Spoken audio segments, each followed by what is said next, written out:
warahmatullahi wabarakatuh. Nahmadu wa nusalli ala rasulihil karim. Amma ba'd. Faqad qala Allah ta'ala fi kalamihil qadim wal furqanil majid. A'udzu billahi minasy syaithanir rajim. Bismillahir rahmanir rahim. Ya nisa'an nabiyyi lastunna ka'ahadin minan nisa' in ittaqaytunna فلا تخضعن بالقول صدق الله مولانا العلي العظيم. اللهم صل على سيدنا محمد شمس الانبياء وبدر المرسلين وكتب الاولياء وافتخار المتقين تاج الامه الشفيع المذنبين شفيعي يوم القيامه الله يا هادي.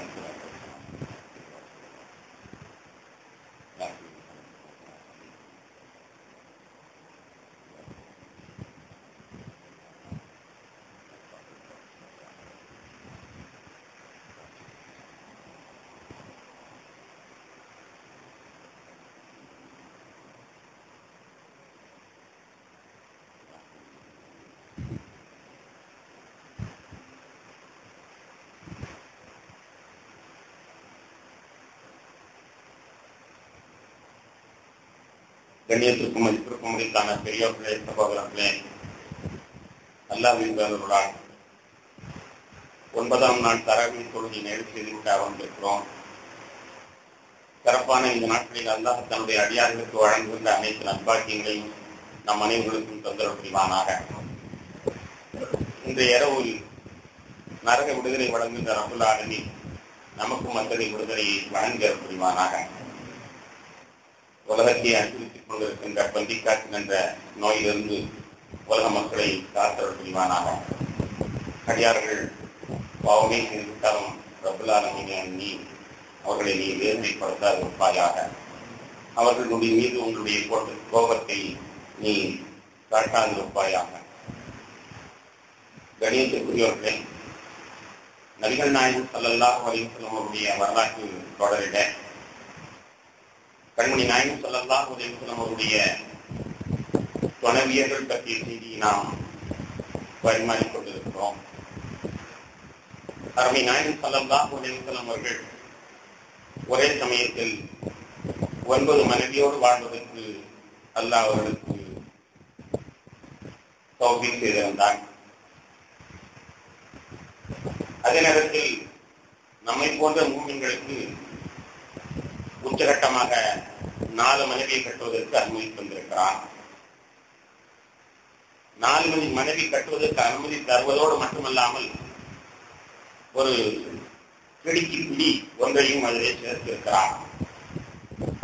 அதாவது பல மனைவியர்கள் கட்டுவதில் 4 வரை அனுமதி உண்டு. ஆனால் அவர்களுக்கு மத்தியிலே நீதமாக நடக்க வேண்டும். நீதம் தவறினால் ஒன்றோடு நிறுத்திக் கொள்ளுங்கள் என்பதாக தன்னுடைய திருவசனத்தில் சொல்லி காட்டுகிறார். பொதுவாக நம்மை பொறுத்தமட்டில் 4 சிரமம் முடித்தவர்கள் மிகவும் அரிது.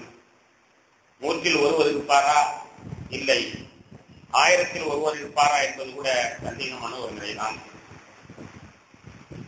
ஆனால் மற்றவர்கள் நாம் ஒவ்வொருவருக்குமே 4 மனைவி இருப்பதாக கணக்கு போட்டுக்கொண்டு நிறைய பிள்ளைகளை பெற்றுத் தழுகிறோம். எனவே இந்தியாவிலே பெரும்பான்மை சமுதாயமாக இவர்கள் ஆகிடுவார்கள் போல் தெரிகிறது என்பதாக கற்பனையிலே மறந்து கொண்டிருக்கிறார்கள்.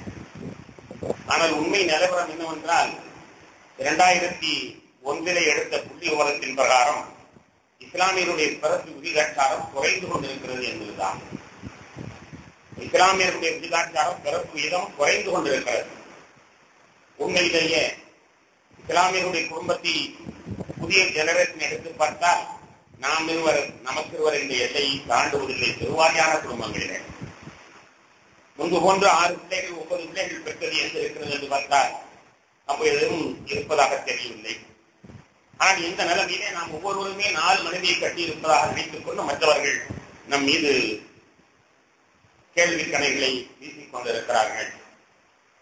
4 மனைவி கட்டுவது அனுமதி இருக்கிறது என்றாலும் கூட அவர்களுக்கு மத்தியிலே நீதத்தை செலுத்த வேண்டும் என்று அல்லாஹ் கடுமையான உத்தரவை பிறப்பித்திருக்கிறார்.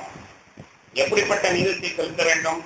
நபிகள் நாயகம் ஸல்லல்லாஹு அலைஹி வஸல்லம் அவர்கள் தன்னுடைய 9 மனைவியர்களிடத்திலேயும் எப்படி நீதமாக நடந்து கொண்டார்களோ அதை போன்று அவர்கள் ஒரு நாளிரவு ஒரு வீடு என்று சொன்னால் சரியாக அந்த கணக்கில் முறை தவறாமல் அவர்கள் சென்று வருவார்கள்.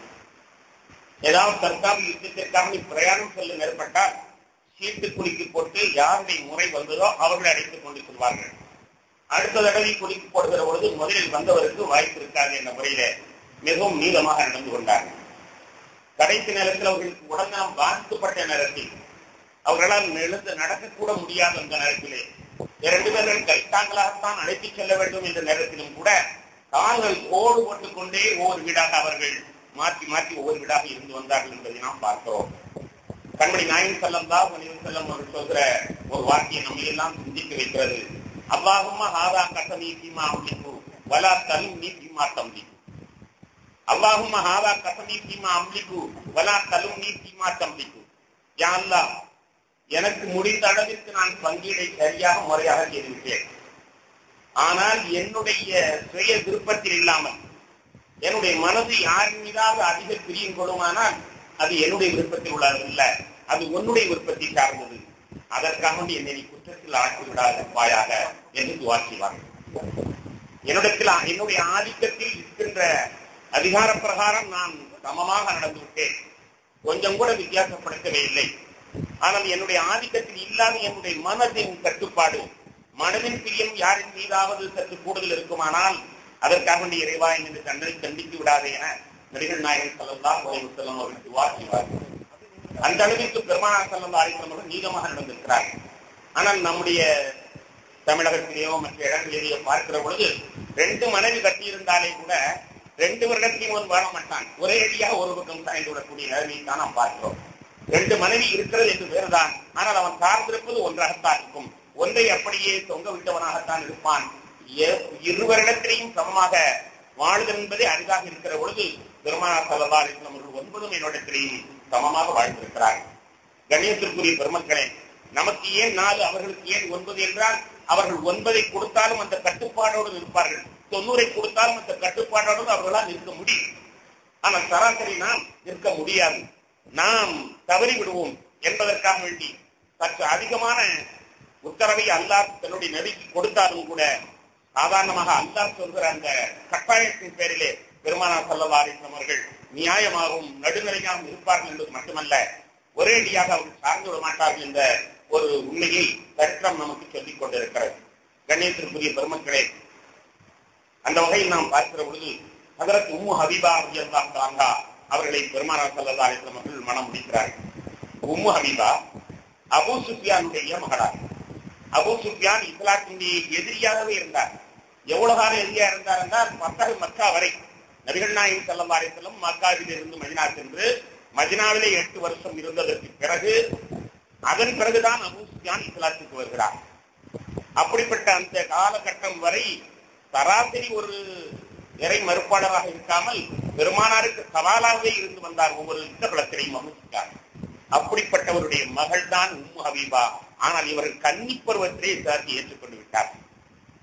கன்னி பருவத்திலே இஸ்லாத்தை ஏற்றுக்கொண்டு விட்டார்கள். மிகப்பெரிய எதிரியினுடைய மகள்.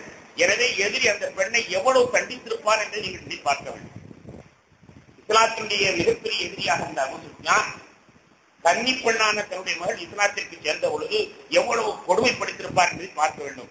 இந்த கொடுமைகளை தாங்க முடியாமல் அவர்கள் அபிசீனியாவிற்கு நாடு வந்து சென்றார்கள். தன்னுடைய தகப்பனார் மிகப்பெரிய வீரன், மிக பெரும் பேரும் புகழுமாக இருக்கக்கூடியவன். இருந்தாலும் கூட அவர்கள் இஸ்லாத்தை ஏற்றுக்கொண்ட காரணத்தினால் அவர்கள் சிறுமைப்படுத்தப்பட்டார்கள். எனவே அபிசீனியாவுக்கு சென்றார்கள். உபைதுல்லா இப்னு ஜஹ்ஷ் என்பவரையும் மனம் முடித்தார்கள். அவரும் இஸ்லாத்தை ஏற்றுக்கொண்டிருந்தார். மனம் முடித்து அபிசீனியாவிலே வாழ்ந்து கொண்டிருக்கிற பொழுது அவருடைய கணவனார் கிறிஸ்தவராக மாறிவிட்டார். 2 பேரும் தான் அந்த நாட்டுக்கு சென்றிருக்கிறார்கள். சின்ன வயது.